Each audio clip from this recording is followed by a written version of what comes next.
angkat Alkitab kita di tangan kanan kita tinggi-tinggi, kita deklarasikan firman Tuhan.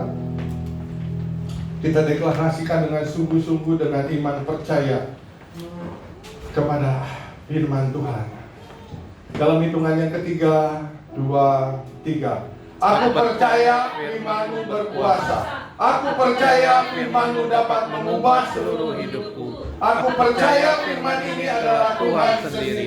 Aku siap untuk menerimanya dan melakukannya dalam nama Yesus. Haleluya, sama-sama katakan amin. Silakan duduk Bapak Ibu Saudara. Shalom. Shalom. Shalom semuanya. Shalom. Oke, puji Tuhan kalau di hari Sabtu kemarin tanggal 25 ya, kita sudah mengadakan baksos ya. Saya minta waktu 2 menit, kita akan melihat video baksos kemarin supaya kita termotivasi untuk memberkati kota Cilegon, di mana sesuai dengan visi gereja kita harus berdampak, kita harus bisa mempengaruhi kota.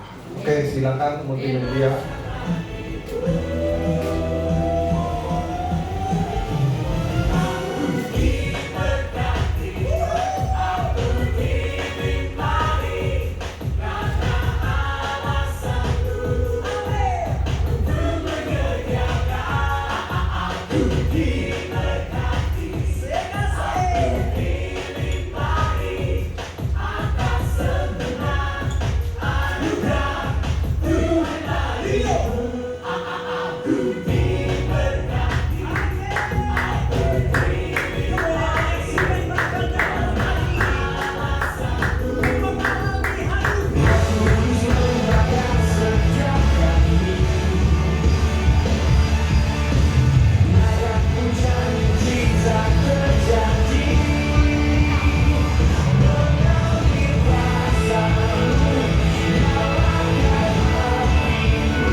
Kemarin semua tercover dengan baik, sampai ke anak-anak sekolah minggu pun tercover dengan baik ya di bakti sosial kemarin. Ya, kemarin kita mengadakan pengobatan, kita ada pemberian kacamata baca, ada pemberian sembako, juga basar, ya, ada baju layak pakai yang benar-benar sampai 51 karung habis semuanya gitu kan.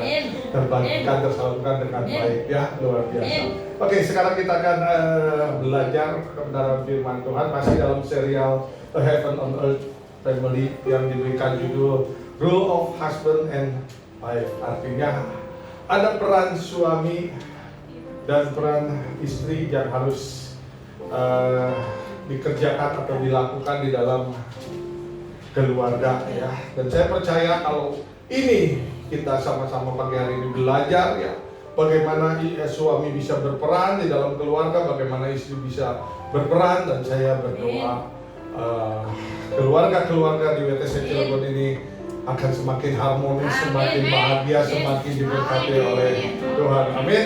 Ya. Saya akan mereview sebentar apa yang sudah dipelajari dari mulai awal bulan kemarin ya. Yang pertama ya, bagaimana caranya mengalami surga di dalam keluarga, yaitu menempatkan Tuhan sebagai Tuhan atas rumah tangga. Terus kemarin minggu ketiga Kak Emil juga sudah mengajak bagaimana cara mengalami surga di dalam keluarga, yaitu mengerti rancangan Tuhan bagi pernikahan setiap keluarga. Nah, sekarang kita masuk di dalam yang ketiga, yaitu cara mengalami surga di dalam keluarga, mengerti peran antara suami dan istri. Saya berharap suami istri yang hadir di pagi hari ini boleh duduknya berdampingan ya, jangan ada yang terpisah, karena nanti boleh saling colek-colekan antara suami dan istri ini. Bener nggak ini? Udah berperan atau belum ya? Karena saya rindu ya semua jemaat itu terus Tuhan mengalami kedewasaan di dalam kerohanian, mengalami peningkatan di dalam kerohanian, sehingga ya semua keluarga, baik rumah tangganya, baik bisnis atau pekerjaannya, semuanya diberkati oleh Tuhan. Dan saya tentunya semua Bapak Ibu Saudara juga rindu diberkati oleh Tuhan. Amin. Ya, yang mau menikah atau yang belum menikah juga boleh mempelajari supaya lebih mengerti lagi ya bagaimana berperan sebagai suami atau berperan sebagai istri. Nah, di dalam serial yang ketiga ini, bagaimana suami dan istri harus berperan ya. Ini ada dipengaruhi oleh tradisi, oleh budaya, oleh media, kemampuan dan firman Tuhan. Ya. Maksudnya apa? Ya, contohnya saya kasih contoh ya. Misalnya pada saat pasangan suami istri ini ya, menikah tidak satu budaya, itu akan berpengaruh sekali. Ya contohnya Pak Miming dengan Kak Emil, ya, dididik dari kecil beda budaya. Nah ini peran antara suami dan istri itu sangat berpengaruh karena ada tradisi budaya yang berbeda, sehingga ini harus menyelaraskannya juga agak berat dan agak sulit ya. Kalau nggak percaya silahkan tanya Pak Miming gitu kan yang mengalami, karena kita satu budaya ya kalau saya ya, jadi nggak mengalami ya. Dan ada pengaruh juga karena media yang saat ini begitu gencar ya, pengaruh dalam momen. Tapi yang paling penting di dalam hal ini ya, peran suami dan istri harus dipengaruhi oleh firman Tuhan. Makanya suami istri itu harus mengerti kebenaran firman Tuhan supaya di dalam keluarga firman Tuhan ini yang menjadi landasan, menjadi fondasi di dalam membangun keluarga. Amin. Ya.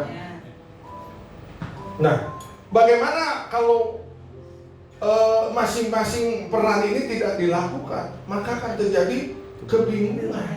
Ya bingung gitu kan. Misalnya contohnya kalau misalnya sudah ada anak gitu, bapak atau suami tidak berperan sebagai suami, sebagai kepala rumah tangga, sebagai imam, maka anak-anaknya juga akan bingung mau ngikutin kemana. Begitu juga dengan istri gitu, kalau tidak berperan sebagai ibu, sebagai istri ya, yang mengasuh anak-anak, yang mendidik anak-anak, yang membawa anak-anak untuk mengerti kebenaran firman Tuhan, maka akan terjadi kebingungan. Ya mungkin ini di outline Bapak Ibu Saudara nggak ada ya, tapi boleh dicatat karena ini materinya begitu panjang, mungkin jadi di outline-nya jadi dipersingkat ya, tapi ini di slide-slide ini ada semua ya. Yang kedua, bagaimana bila tidak berperan ya akan banyak konflik ya, akan banyak konflik di dalam keluarga. Nah, saya akan memberikan satu contoh, boleh malam ke depan. Saya minta juga anak muda dua, ya, yang tentunya yang agak besar ya, karena nggak mungkin kalau anak saya masih kecil bisa jadi bisa jadi cucu ya. Emmanuel sama Jessica sini. Kalau ini masih cocok kalau jadi anak saya ya. Kalau saya mau panggil awal kekecilan. Ini pasangan baru juga ya. Sebelah sini, Emmanuel. Kami sini. Ya. Anggap ini anak-anak saya ya. Ya memang anak-anak saya juga sih. Di dalam WTC Cilegon ya. Nah, kepala daripada anak-anak adalah istri. Kepala dari istri adalah suami. Dan kepala dari suami adalah Tuhan Yesus. Ya. Saya tidak memanggil contoh, tapi anggap bahwa di sebelah saya Tuhan Yesus yang menjadi kepala saya. Ya. Di sini sebetulnya ada border, ya, ada pembatas. Ya. Kenapa harus ada pembatas? Saya tanya, ya, pendeta bisa konflik nggak di dalam keluarga? Bisa ya, pengerja bisa konflik nggak? Apalagi jemaat ya. Ya, jangan bilang pendeta pasti di keluarganya aman-aman saja, bahagia-bahagia. Enggak ya, pasti suatu saat ada perbedaan pendapat, ada konflik. Tetapi firman Tuhan mengajarkan kalau kita berantem dengan pasangan, jangan kita berbuat dosa. Jangan sampai matahari terbenam. Itu harus sudah diselesaikan. Contohnya saya konflik dengan istri saya. Karena badan saya lebih besar gitu ya, saya bisa menguasai, mempengaruhi istri saya. Istri saya kalah dalam berargumen, debat ya, bukan berantem fisik. Kalau udah berantem fisik udah pastilah kalah gitu kan. Saya cengkiwing juga. Tapi puji Tuhan ya, saya 30 tahun belum pernah mencengkiwing. ya kalau berantem mulut gitu kan, pernah lah gitu kan. Kita pendeta juga manusia, ya. Nah, kalau dalam perselisihan ini istri saya kalah, lalu istri saya datang kepada anak-anak. Mereka ngomongin saya sama anak-anak. Terjadilah mereka persekongkolan. Jadi ya kalau anaknya 2, kalau anaknya 5, ya saya dikeroyok sama 6 orang itu kan. Nah inilah kenapa harus ada border, harus ada pembatas. Begitu juga karena saya laki-laki, istri saya kan harus kuota ngomongnya harus habis. Saya kalah ngomong gitu kan. Lalu saya pindah ke sini. Istri saya di sini. Saya pindah, saya ngobrolin sama anak-anak. Tambah lagi saya ngomong sama mertua. Akhirnya saya ngeroyok itu istri saya. Nah itulah yang tidak boleh ya di dalam keluarga. Jadi kalau kita suami istri berkonflik, jangan melibatkan anak-anak. Nanti pengaruhnya apa? Pengaruhnya akan lebih besar lagi. Dampaknya akan lebih besar lagi terhadap anak-anak. Ya, jadi kalau kita konflik suami istri, hendaklah kita jangan supaya anak-anak juga tahu. Kalau kita misalnya ada mau berdebat, ajaklah pasangan kita masuk ke kamar, kunci lalu kita berargumen, kita kan berdebat. Jangan sampai melibatkan anak-anak. Supaya apa? Supaya tidak terjadi pengeroyokan. Dan ini gak boleh gitu terjadi di dalam keluarga. Ya. Sampai anak-anak memihak salah satu. Ya, apalagi mertua ikut gitu kan, lebih repot lagi ya. Oke, terima kasih Pak. Yes. Ya, jadi seperti begitu. Nah, ini yang dampak yang lebih ekstrim lagi bila masing-masing peran tidak dilakukan. Ya, tolong dibantu di media. Kalau tidak berperan masing, yang ketiga yaitu problem identitas gender. Ya, maksudnya apa problem identitas gender? Ya, kalau tadi misalnya saya yang menang di dalam konflik, ya, saya yang menang di dalam konflik tadi, maka anak laki-laki saya, kalau saya punya anak laki-laki gitu kan, anak-anak laki-laki kita ini, dia ini akan nanti kalau punya istri, dia itu akan jadi ya takut gitu sama istri, yang ada disingkatnya iski gitu ya. Ikatan suami takut istri. Nah kenapa? Karena dia melihat kok bapaknya kalah gitu dalam pertengkaran, dan itu seringkali dia melihat. Nah bagaimana kalau anak cewek yang melihat ibunya yang selalu menang, dia pun akan menurun gitu pada saat berkeluarga. Ya, pada saat dia punya suami, maka dia pun akan pengen berkuasa atas suaminya. Makanya ini problem identitas gender ini yang paling tidak boleh. Nah, dan ini juga merupakan warisan yang buruk. Ya, jadi sekali lagi Bapak Ibu Saudara, ya, yang sudah berkeluarga, yang sudah menikah, kalau ada konflik jangan melibatkan anak-anak. Yang setuju katakan, yes. Ya, jadi selesaikan berdua. dalam waktu yang singkat dan dalam waktu yang seksama, ya. Jangan ditunda-tunda lagi, jangan sampai kita berbuat dosa. Nah, Billy Graham mengajarkan kepada setiap kita, sebuah pernikahan yang kuat terdiri dari dua orang yang memahami peran mereka di hadapan Tuhan dan berusaha untuk menghormatinya melalui peran tersebut. Jadi kalau kita mau pernikahan kita kuat, ya, pernikahan itu dua orang yang dipersatukan, ya, harus memahami peran masing-masing di hadapan Tuhan dan berusaha untuk menghormati satu dan yang lain atas perannya masing-masing. Ini masih belum ada di outline-nya, tapi boleh Bapak, Ibu, Saudara mencatatnya. Kenapa peran itu begitu penting? Karena ini merupakan desain Allah. Allah yang merencanakan, Allah yang mendesain, Allah yang sudah menetapkan di dalam kehidupan kita, di dalam keluarga kita, ya. Saya agak cepat, ya, karena ini slide-nya begitu banyak juga, ya. Yang kedua, kenapa peran itu begitu penting? Untuk supaya kita bisa bekerja sama satu dengan yang lain. Otomatis, ya, keluarga suami istri itu harus bergandengan tangan, bekerja sama, membangun rumah tangga, membangun keluarganya supaya mencapai keluarga yang harmonis, yang penuh dengan kebahagiaan. Dan ingat, landasan yang terkuatnya harus dengan firman Tuhan, ya.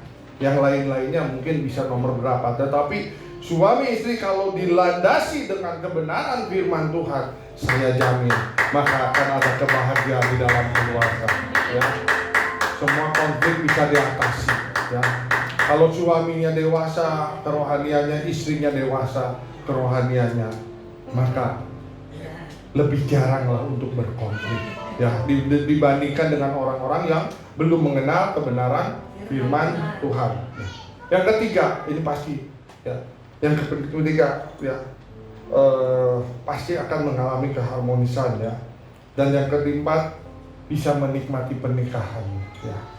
Dan ini saya percaya semua orang-orang yang menikah atau yang mau menikah tentunya berharap seperti ini, bisa menikmati pernikahannya itu dengan baik, ya, bisa mengalami keharmonisan dalam keluarga, kebahagiaan dalam keluarga. Ini pasti semua yang diimpikan bagaimana supaya bisa mendapatkan keluarga yang bahagia, yang mengalami surga di dalam keluarga.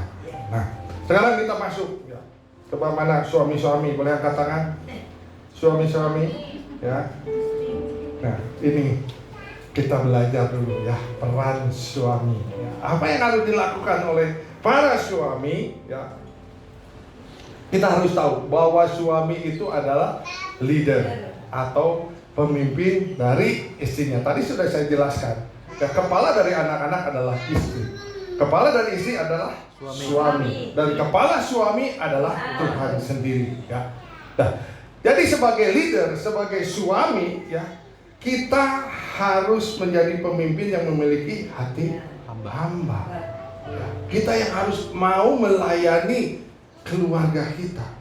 Kalau istri kita ada kesulitan, walaupun harus ke pasar, ya, pegangin tas belanjaan, kita harus mau sebagai suami. Ini namanya kita memiliki hati hamba.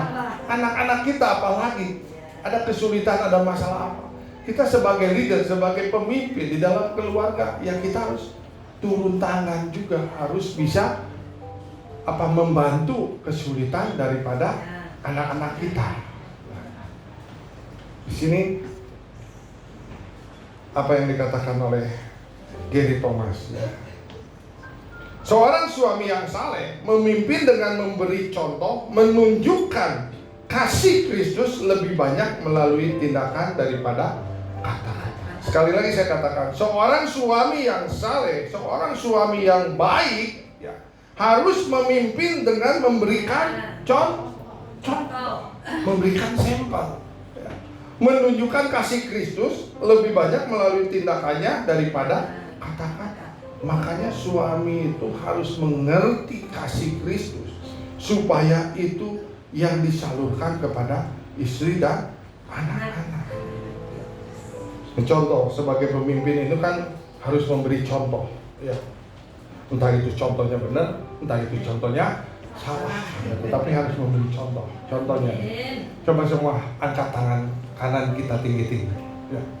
Lalu kita lambaikan tangan kita, lambaikan ke kiri, ke kanan. Ayo dong kakak.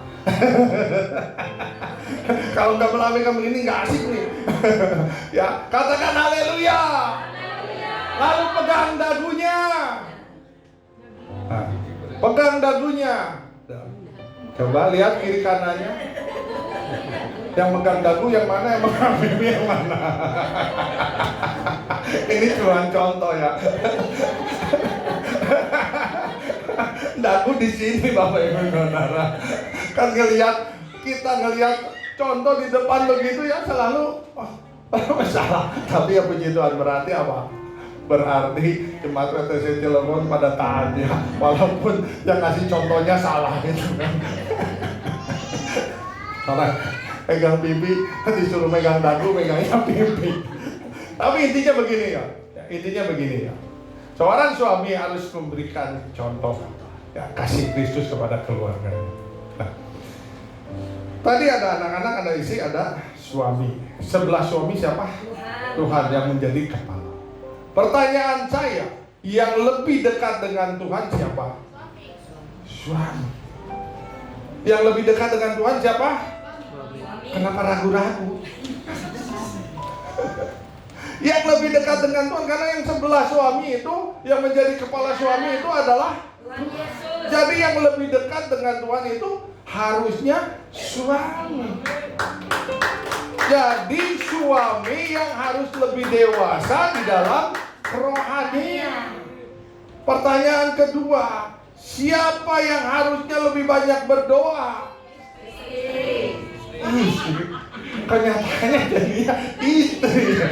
Kan suami yang lebih dekat dengan Tuhan, yang lebih dewasa kerohaniannya harusnya suami. Yang banyak berdoa harusnya suami. Tapi kenyataannya yang banyak berdoa siapa? Realitanya seperti begitu. Bagaimana seorang suami bisa mengajarkan atau memuridkan istri dan anak-anaknya kalau suaminya juga belum mengalami kedewasaan di dalam kerohanian. Makanya kalau suami lebih dekat dan memang suami itu memang dipilih Tuhan memang untuk menjadi kepala dalam keluarga, ya kita harus berfungsi sebagai kepala, sebagai pemimpin, ya. Tapi realitanya yang sering berdoa adalah bertobat para suami. Suami yang harus mengajar, ya. Suami yang harus memuridkan. Makanya di dalam mesbah keluarga, ya suamilah yang harus menyampaikan firman Tuhan, sharing firman Tuhan, mendoakan istri dan anak-anaknya, ya, tumpangkan tangan istri dan anak-anaknya, ya, perkataan firman Tuhan, ya, buat istri dan anak-anaknya. Suami amin. Lemes sih suaminya. Suami amin. Amin. Calon-calon suami amin. Harus amin ya, ini harus mengerti ya, karena kalau suami tidak berfungsi, tadi sudah diajarkan, kalau nggak berfungsi maka akan terjadi kebingungan, akan terjadi ya suatu konflik gitu di dalam keluarga ya. Jadi bagaimana ya kita bisa mengajarkan anak-anak kita untuk tidak merokok, sementara kita juga tidak memberikan contoh. Kitanya masih merokok. Bagaimana kita mengajarkan anak-anak kita untuk takut akan Tuhan, sementara kita juga belum takut akan Tuhan. Kita masih main-main dengan dosa. Saya berdoa untuk setiap kita. Ini akhir zaman, ya. Ayo jemaat WTC Cilegon, beribadahlah sungguh-sungguh, bertobatlah sungguh-sungguh, mencari Tuhanlah sungguh-sungguh, ya. Kali lagi kita pengen rindu bahwa kita mengalami surga di bumi, mengalami surga di dalam keluarga. Ya. Jadi peran suami itu jangan, ya udahlah, istrinya aja yang ke gereja. Ya. Saya kan harus bekerja, saya kan harus cari uang. Ya. Kalau kita mencari Tuhan lebih dahulu, firman Tuhan katakan carilah dahulu kerajaan Allah dan kebenaran, maka semuanya akan ditambah. Ini firman Tuhan, bukan saya yang ngomong. Ya. Kalau kita mengutamakan Tuhan, Tuhan pun akan memberkati keluarga kita, memberkati usaha bisnis kita. Ya. Bagaimana ya kita mengajarkan anak-anak untuk mengenal kebenaran firman Tuhan, kalau kita sebagai suami, sebagai orang tua tidak suka membaca firman Tuhan. Makanya di sini itu Bapak Ibu Saudara harus bersyukur ada di wadah. Kita terus dimulihkan, kita terus diperlengkapi, kita terus diberikan fasilitas untuk supaya kita lebih lagi mengenal kebenaran firman Tuhan. Kalau kita menangkap dan mengikuti apa yang pemimpin kita katakan, karena pemimpin kita ini sudah banyak sekali pengalamannya. Senior pastor kan kita tuh Pak Wilio, makanya minggu besok ibadah ke-1 jangan absen. Ya, kita akan mendapatkan sesuatu pengajaran dari senior pastor kita. Yuk penuhi kursi-kursi ini ya, supaya kita mendapatkan firman Tuhan, pengajaran-pengajaran langsung dari senior pastor kita, sehingga kita akan semakin kuat di dalam kerohanian kita. Ya, suami-suami yuk mulai setiap hari baca firman Tuhan, supaya kita bisa mengajarkan kepada istri dan anak-anak kita tentang kebenaran firman Tuhan. Amin. Amin. Ya. Nah, tugas yang penting dari seorang pemimpin adalah mengambil keputusan. Ya. Suami itu harus berani mengambil keputusan. Ya. Bahkan Presiden Amerika di mejanya itu selalu tertulis, ada tulisan yang mengatakan tanggung jawab berhenti sampai di sini. Artinya seorang pemimpin mengambil keputusan dan tanggung jawabnya berhenti. Bukan tanggung jawab berhenti di anak buahnya atau di orang-orang yang ada di bawahnya. Ya. Ambil keputusan karena ini adalah tugas sebagai pemimpin, sebagai seorang suami. Jangan jadi pemimpin yang tidak hadir, bahkan pasif. Tidak berarti kita sedang itu berarti kita sedang berbuat dosa. Kalau misalnya ada anak-anak kita mengalami suatu masalah di sekolahan, itu udahlah istri aja yang pergi. Ya. Padahal ada keputusan yang misalnya harus diputuskan oleh suami. Istri merasa waduh, susah memberikan keputusan pada saat dipanggil ke sekolah. Makanya jadilah pemimpin atau suami yang hadir, yang selalu ada pada saat keluarga membutuhkan atau pada saat keluarga mengalami suatu masalah. Jangan menjadi pemimpin atau suami yang pasif. Terserah. Ada nggak kira-kira suami yang seperti begitu, menyerahkan segala sesuatunya sama istri kita?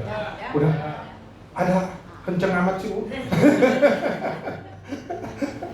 Ya itu, ini harus mendengarkan pengajaran ini ya, supaya kita para suami, termasuk saya, ada perubahan. Ya, jadi firman Tuhan atau pengajaran ini bukan cuma untuk Bapak Ibu saja, tetapi untuk saya juga. Saya juga harus terus semakin belajar dan belajar ya. Jadi tugas yang penting dari seorang pemimpin adalah mengambil keputusan. Jangan jadi pemimpin yang tidak hadir, bahkan pasif. Ya, kalau saya pernah mendengar, kalau kita pemimpin kita orang Jepang, ada masalah apa? Orang pertama yang hadir itu adalah pemimpinnya. Dia melihat dulu apa kejadiannya, baru dia berunding untuk mengambil keputusan harus diapakan.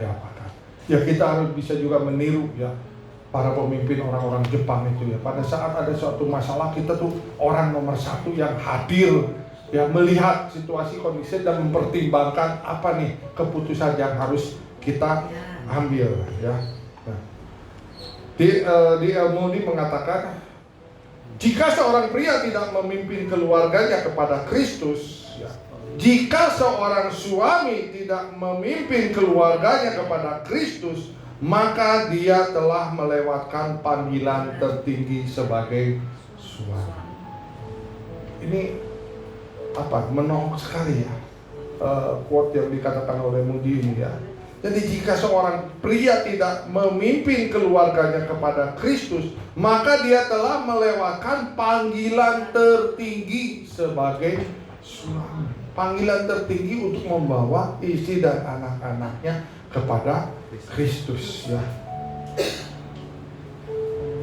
Jangan jadi pemimpin yang diktator atau menggunakan kekerasan dalam memimpin keluarga.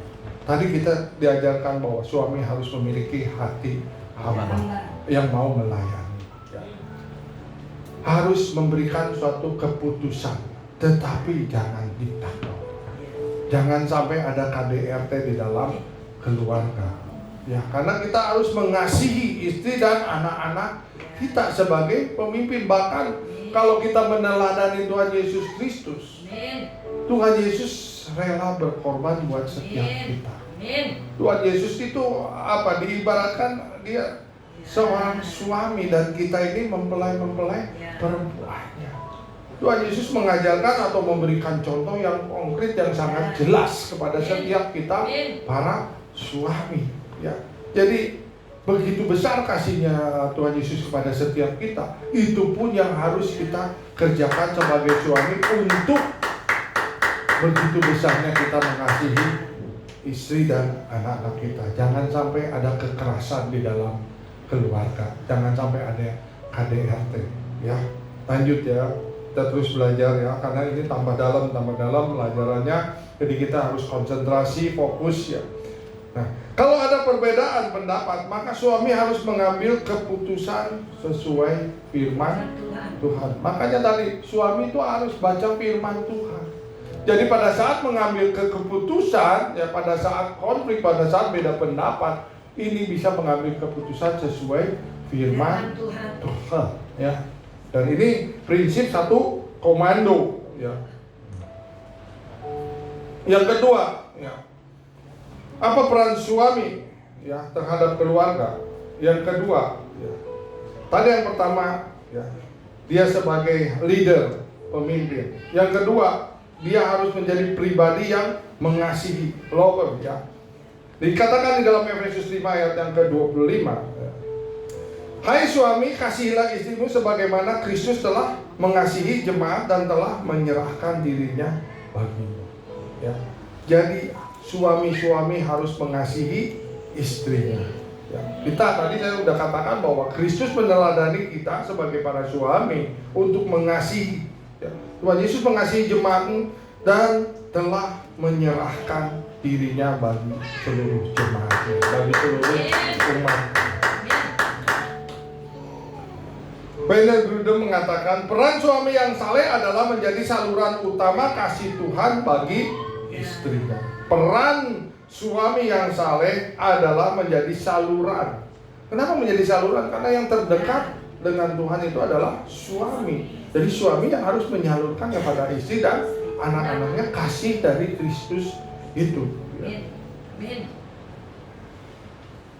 Kasih yang diberikan oleh Tuhan Yesus adalah kasih sejati atau kasih agape. Kasih agape itu adalah kasih yang tanpa syarat, tanpa tuntutan lain, tanpa ada pamrih. Ya, jadi kasih agape itu benar-benar kasih yang tulus, yang mau berkorban itu ya, menyerahkan segala sesuatunya dengan tulus. Itu adalah kasih agape ya. Jadi kasih sejati agape ada komitmen tanpa syarat terhadap seorang yang tidak sempurna. Kita tahu bahwa pasangan kita, baik suami dan istri kita, bukan orang yang sempurna ya. Tetapi kita harus memberikan kasih agape ini yang tanpa syarat untuk mengupayakan yang terbaik baginya yang seringkali memerlukan pengorbanan. Kasih agape ini seringkali kita harus bayar harga. Kita harus mau berkorban ya. Jadi ini yang diteladani kita sebagai suami ya, dari Allah kita Tuhan Yesus Kristus memberikan kasih agape. Tuhan tahu bahwa setiap kita tidak sempurna. Betul nggak? Ya. Kita juga tahu bahwa pasangan kita tidak sempurna. Makanya suami istri itu adalah unik, satu dengan yang lain. Ya, saling melengkapi. Saling supaya standarnya masuk itu ya, kekurangan istri dilengkapi oleh suami, kekurangan suami dilengkapi oleh istri. Kita tahu bahwa pasangan kita tidak sempurna, tetapi tugas suami tetap harus mengasihi istrinya. Ya, karena firman Tuhan tadi, kasihilah istrimu ya, seperti kita mengasihi juga diri kita sendiri. Nah, ada dua tugas dari suami ya. Yang pertama mengasuh, dan yang kedua merawat ya. Apa sih artinya mengasuh? Memberikan yang diperlukan untuk pertumbuhan kerohanian daripada istrinya ya. Ini mengasuh ya.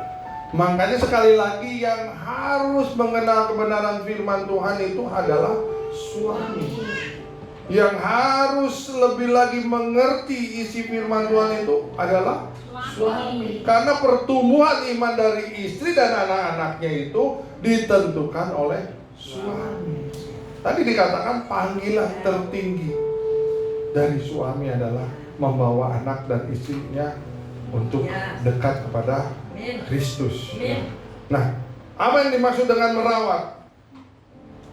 Merawat yaitu menghargai dan memperlakukan dengan kelembutan. Ya, menghargai istri kita walaupun istri kita tidak sempurna, dan kita juga memperlakukan dengan kelembutan. Amin para suami. Tenang, istri-istri belum, peran istri belum kan, baru para suami. Udah lemes nih para suami.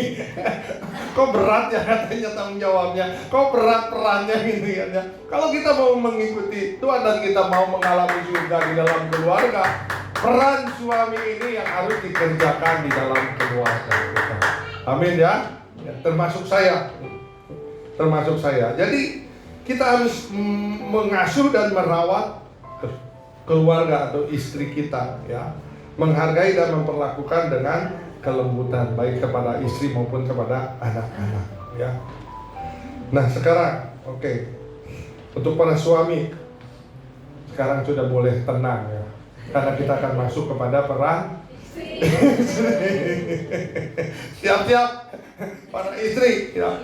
Ya, ini peran istri ini ada 4 poin yang disingkat dengan HERS ya. Ini kata ganti ketiga daripada perempuan atau istri ya, HERS ya. Nah, H-nya ini apa sih? Ini peran istri ini ya. H-nya itu helpmate ya, artinya sebagai penolong yang sepadan ya. Jadi istri-istri itu harus menjadi penolong buat suaminya ya, dan penolong yang sepadan. Kenapa? Istri diambil dari tulang rusuk suami atau laki-laki, bukan diambil dari tulang kepala atau tulang kaki. Makanya istri jangan pengen memimpin karena tidak diambil dari tulang kepala, tapi istri juga jangan mau jadi keset karena tidak diambil dari tulang kaki. Harus menjadi penolong yang sepadan, harus berperan sebagai penyeimbang karena diambil dari tulang rusuk. Amin. Ya.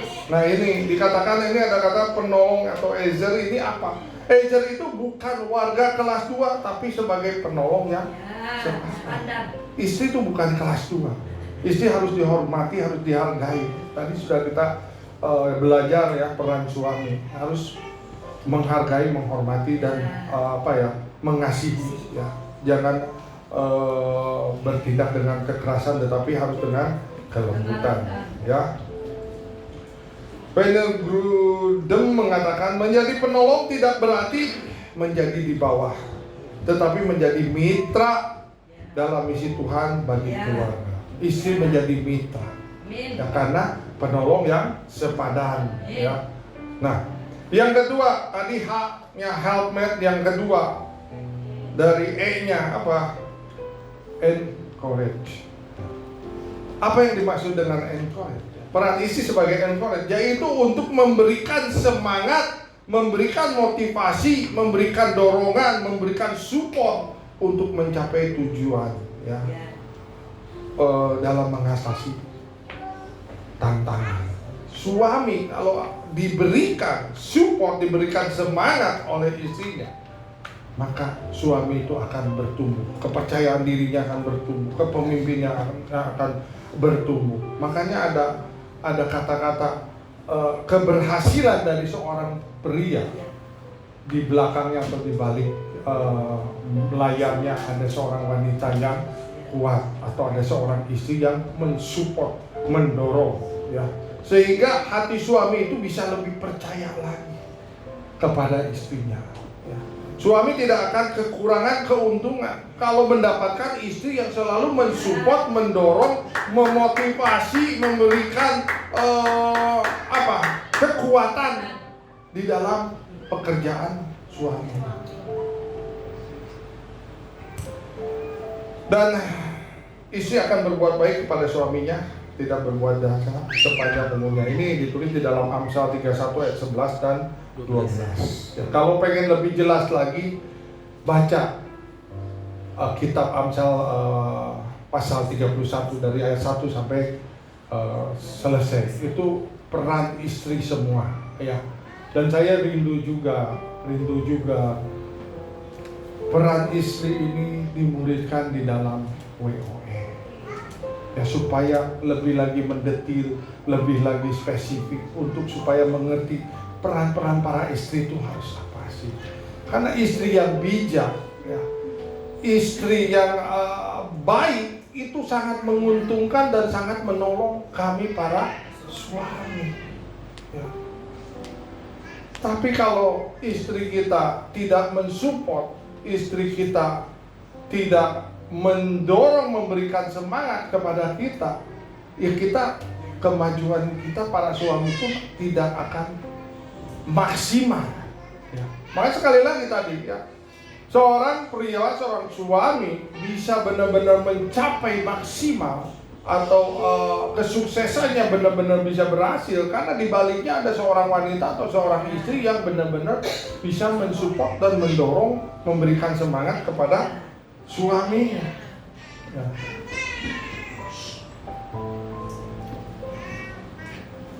Lanjut, yang ketiga peran istri, HERS, ya. R-nya apa? Ada yang tahu? R-nya adalah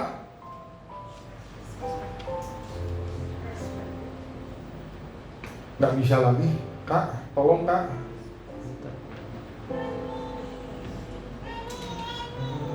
R-nya adalah respect.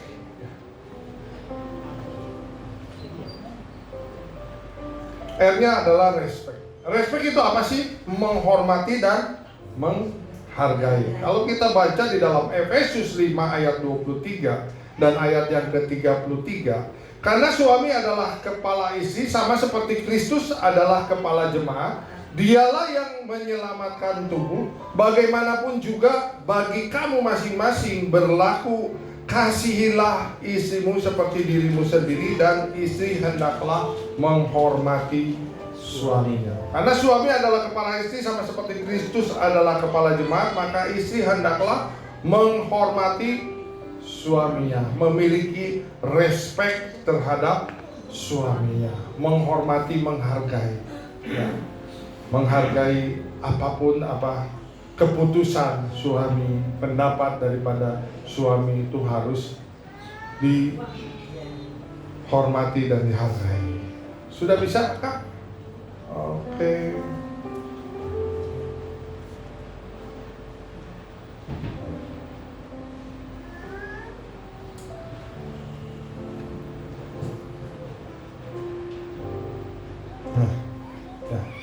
Karena suami adalah kepala istri sama seperti Kristus kepala jemaat, maka istri hendaklah menghormati suaminya. Ya. Tim Keller mengatakan di sini, menghormati bukan hanya sekedar sikap, tapi adalah pilihan sehari-hari yang dibuat oleh seorang istri untuk menghormati suaminya dan perintah Tuhan. ini bukan sekedar sikap, ya, tapi adalah pilihan sehari-hari yang dibuat oleh seorang istri untuk menghormati suaminya dan perintah Tuhan. Mengasihi istri dan menghormati suami ini adalah perintah daripada Tuhan. Ya, jadi kalau perintah Tuhan harus dikerjakan, harus dilakukan, ya, baik suami maupun istri. Ya. Dan ini bukan sekedar sikap, tapi adalah pilihan sehari-hari yang harus dikerjakan, dilakukan oleh seorang istri. Nah, arti daripada respect atau menghormati yaitu menghargai pendapat suami. Ya, pendapat suaminya harus dihargai, harus dipertimbangkan juga. Ya. Walaupun mungkin pendapatnya kurang baik, ya, tetap istri harus mensupport, mendorong, bahkan memberikan masukan. Oh, ini loh, kayaknya lebih baik pendapatnya seperti ini, tapi tidak menyimpang atau tidak jauh dari pendapat suaminya. Karena dikatakan dua kepala lebih baik daripada satu kepala. Artinya dua pendapat lebih bagus daripada satu pendapat. Kita akan bisa menemukan pendapat yang lebih maksimal atau lebih baik daripada pendapat satu, ya. Jadi tetap harus menghormati pendapat. Yang kedua, itu harus menghargai keputusan dari suami. Karena sebagai pemimpin tadi suami itu harus memberikan suatu keputusan. Ya, keputusan yang mungkin ada yang nggak tepat, ada yang kurang tepat, ya, ada yang kurang baik. Tetapi kita harus memiliki rasa hormat, rasa penundukan diri atas keputusan daripada seorang pemimpin, seorang suami. Ya. Bagaimana kita bisa berfungsi dengan maksimal sebagai suami atau sebagai pemimpin kalau keputusannya tidak dihormati, tidak dihargai. Ya. Ini sangat berat bagi seorang suami atau seorang pemimpin kalau keputusannya itu tidak dihargai. Ya. Arti menghormati yaitu menjaga komunikasi yang santun dan tidak mencela. Karena apa? Kok di sini ditulis arti menghormati itu menjaga komunikasi yang santun dan tidak mencela. Kenapa? Karena istri paling mengerti bagaimana bicara yang menancap terhadap suaminya. Kadang-kadang yang nggak dipikirin lagi, ngomongnya blak, lalu sakitnya tuh sampai di sini. Ini istri paling jago, paling pintar, paling mengerti, ya, bagaimana bicara yang menancap terhadap suaminya. Ya puji Tuhan, istri saya nggak seperti begitu. Ya, kalau saya ya dipercayakan Tuhan untuk menjadi ahli pastor di tempat ini, ya, saya ngomong begini, begitu, begini. Kan yang paling tahu kehidupan pribadi saya istri saya. Selain keluarga saya, ya, atau orang tua saya. Istri saya yang sekarang hidup bersama saya paling tahu kehidupan pribadi saya. Saya menyampaikan kebenaran firman Tuhan. Coba kalau tahu-tahu istri saya prek. Saya langsung turun nih. Mimbar ini langsung duduk. Ya, jadi tetap harus ada respect, harus ada penghormatan. Ingat cerita seorang gembala, ya, saat dia berbicara di mimbar seperti ini. Bapak Ibu Saudara, kita akan membeli 2 ruko untuk dipakai ke rumah Tuhan. Semua jemaat amin. Pada saat pulang di rumah istrinya, benar nggak? Itu dari Tuhan, benar nggak? Duitnya mana? Itu seorang suami kalau digituin sama istrinya, langsung begitu, langsung ya istilahnya down. Langsung. Kalau suami mungkin dikatain sama orang lain, dia akan bisa tetap masa bodoh. Tetapi kalau istrinya yang berbicara, itu suami pasti langsung patah arang. Itu susah disambungnya lagi. Ya seperti contoh tadi, kalau istri saya pret aja begitu, udah saya turun ya. Saya nggak berkhotbah lagi gitu kan. Ya memang kita tadi katakan bahwa suami tidak sempurna, istri tidak sempurna. Yang sempurna hanya Tuhan. Tetapi kita belajar peran suami dan peran istri saat ini. Makanya Istri itu harus menjaga komunikasi yang santun dan tidak mencela suaminya walaupun tahu kejelekan daripada suaminya. Ya, tetap harus punya respect, harus punya rasa hormat kepada suaminya. Nah ini kalau suami ya didukung usahanya, waduh, suami itu akan semangat bekerja. Suami ini akan benar-benar begitu giat bekerjanya. Ya, kenapa? Ada dukungan dari seorang istri, ada dukungan, ada support dari seorang istri kepada suaminya. Ini arti daripada respect. Arti menghormati yang lain adalah bisa menjaga harta dan aset keluarganya. Artinya istri itu bisa atau pintar mengelola dalam hal keuangan. Ya, kalau istri pintar mengelola dalam hal keuangan, ya makanya kehidupan finansial ekonomi daripada keluarga ini akan terbentuk dengan baik karena bisa menjaga aset dan bisa menjaga harta, tidak ada pemborosan. Nah, yang terakhir, ya, saya undang untuk WL Singer dan pemimpin pujian, WL Singer dan pemain musik untuk maju ke depan.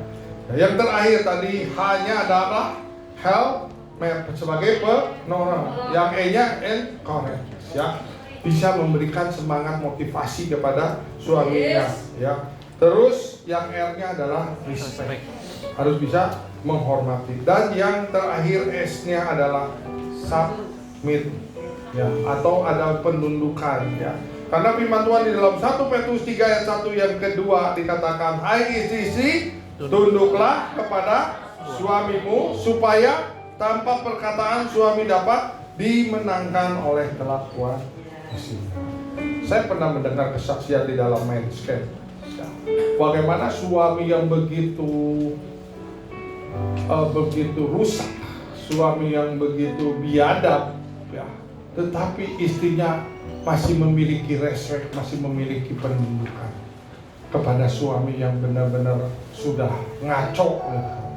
Nah, pada saat suaminya melihat, kok saya udah seperti begini, kok istri saya masih punya respect, masih punya penundukan diri, maka lama-kelamaan si suami ini dapat dimenangkan.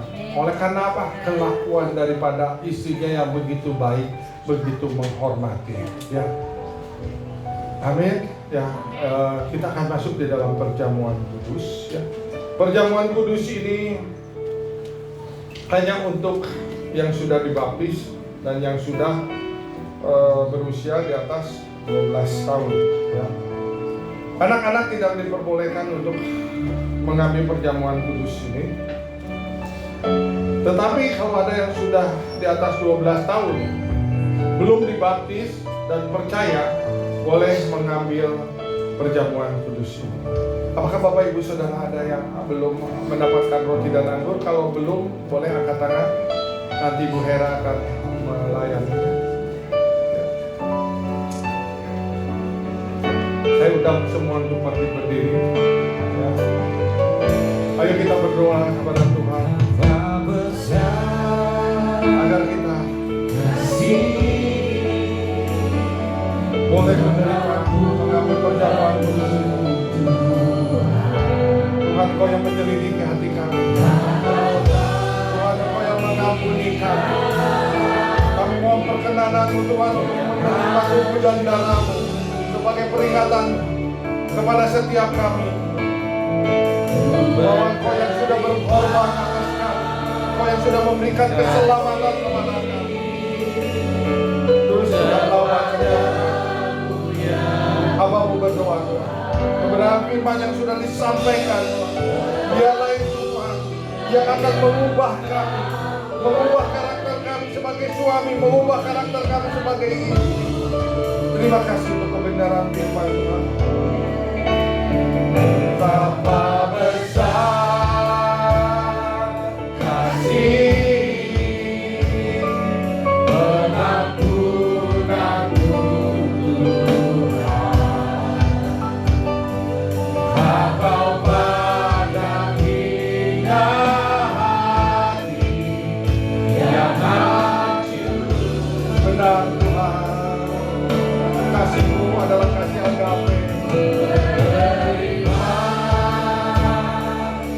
kasih kepadamu ya Tuhan, pengampunan yang Kau beri, pulihkanku.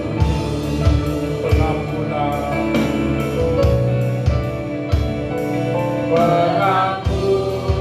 yang Kau beri, pulihkanku. Kita angkat roti di tangan kanan kita tinggi-tinggi. Dengarkan kebenaran firman Tuhan. Sebab apa yang telah kuteruskan kepadamu telah aku terima dari Tuhan, yaitu bahwa Tuhan Yesus pada malam waktu Ia diserahkan mengambil roti, dan sesudah itu Ia mengucap syukur atasnya, Ia memecah-mecahkannya dan berkata, inilah tubuhku yang diserahkan bagi kamu, perbuatlah ini menjadi peringatan akan aku.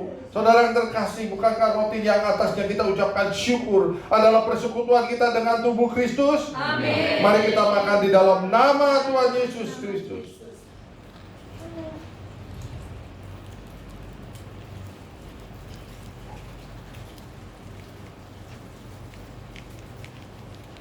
Kita angkat cawan di tangan kanan kita tinggi-tinggi.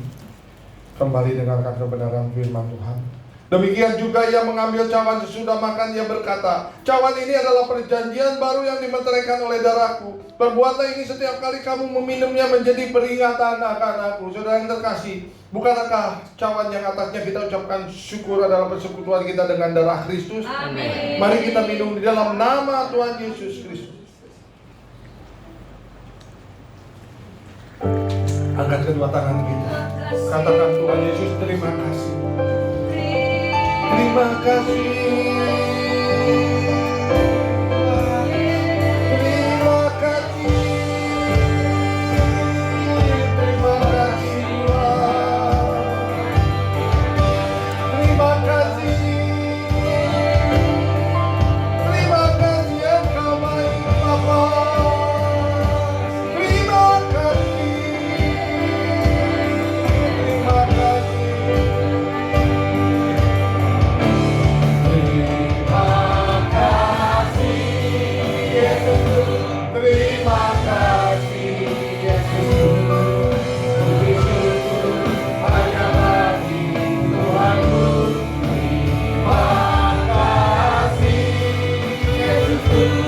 Terima kasih.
Tuhan, kiranya Engkau yang terus menyelidiki hati kami. Tuhan yang mengampuni segala kesalahan kami. Dan biarlah Tuhan, lidah bibir mulut kami dipenuhi dengan pengucapan syukur atas segala pengorbanan dan kebaikan. Terima kasih untuk keselamatan yang Tuhan berikan kepada kami. Terima kasih ya Abba Bapa. Hamba-Mu sudah selesai menyampaikan isi hati-Mu Tuhan. Biarlah setiap kebenaran firman yang sudah disampaikan termenteraikan di dalam kehidupan kami, termenteraikan Tuhan di dalam keluarga kami, dalam rumah tangga kami. Biarlah setiap kami Tuhan boleh mengalami surga di dalam rumah kami masing-masing. Terima kasih Bapa. Terpuji-pujilah ya Allah kami yang hidup di dalam dan demi nama Tuhan Yesus Kristus. Kita yang diberkati oleh Tuhan. Haleluya. Sama-sama katakan amin. Silakan duduk Bapak Ibu. Kita akan mendoakan yang berulang tahun di bulan Oktober. Boleh silakan maju baik ulang tahun pribadi maupun ulang tahun pernikahan. Ayo. Happy birthday. Nanti yang mendoakan ulang tahun Ibu Hera karena di bulan Oktober kemarin saya Pak sudah berulang tahun. Jadi biar Ibu Hera yang berdoakan. Ayo maju yang berulang tahun di bulan Oktober. Happy birthday.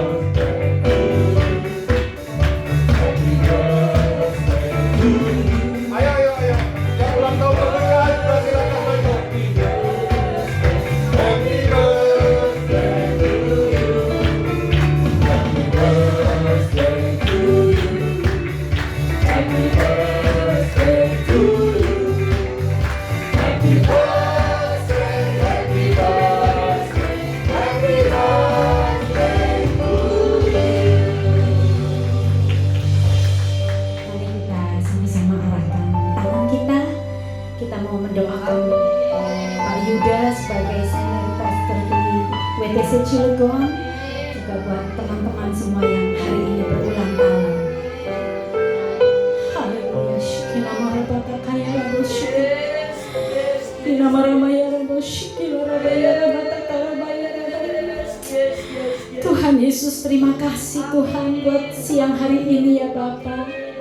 Kami bersyukur Tuhan untuk saudara-saudara kami Tuhan yang hari ini berulang tahun Tuhan. Semua karena anugerah dan kasih sayang-Mu Tuhan untuk semua saudara-saudara kami ini Tuhan. Kami percaya Tuhan Engkau mengasihi mereka semua Bapa. Saat ini Tuhan kami mengarahkan tangan kami Tuhan. Kami bersatu hati untuk gembala kami di WTC Cilegon Pak Yuda Suryana ya Bapa. Tuhan kami minta Tuhan kiranya Engkau memberikan kesehatan ya Bapa, memberikan umur panjang Tuhan, damai sejahtera dan sukacita Tuhan. Engkau berikan kepada gembala kami ini Tuhan. Engkau yang melihat segala jerih lelahnya ya Bapa untuk menggembalakan umat-umat-Mu di tempat ini Tuhan.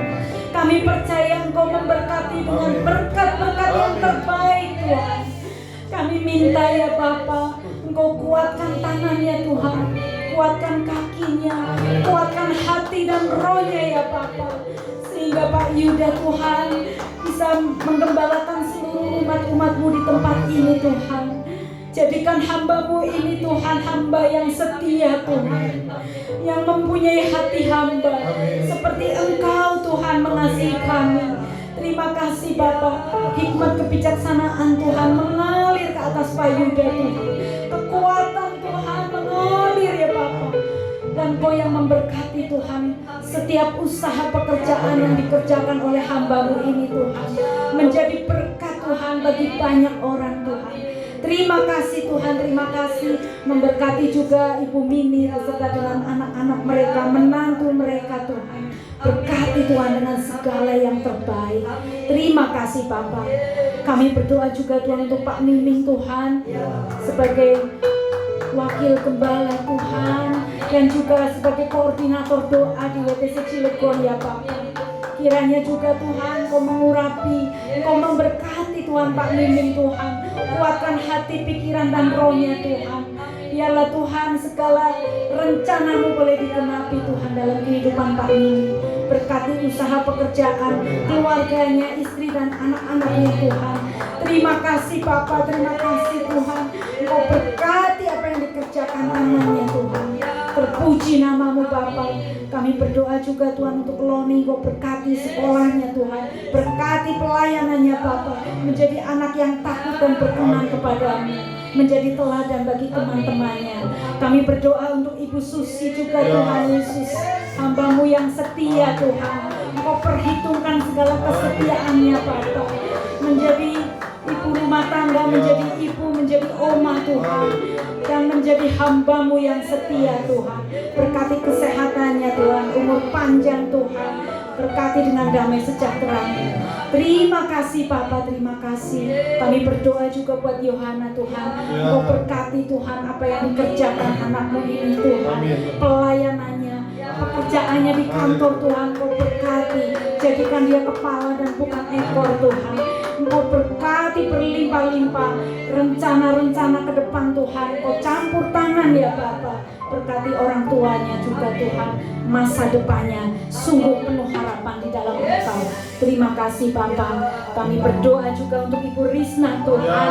Kami percaya Tuhan Berkat-Mu mengalir dengan luar biasa Tuhan. Sebagai ibu rumah tangga, sebagai oma, sebagai istri Tuhan, Engkau memberkati berlimpah-limpah Tuhan. Berikan kesehatan, kekuatan, umur panjang Tuhan. Damai, sejahtera, sukacita juga mengalir. Engkau Allah yang ditinggikan di dalam kehidupan Tuhan. Terima kasih Bapa. Inilah doa kami Tuhan. Kami percaya Engkau sedang mengerjakan segala yang terbaik untuk saudara-saudari kami ini Tuhan. Di dalam nama Tuhan Yesus, kita semua yang percaya dan bersyukur sama-sama katakan amin.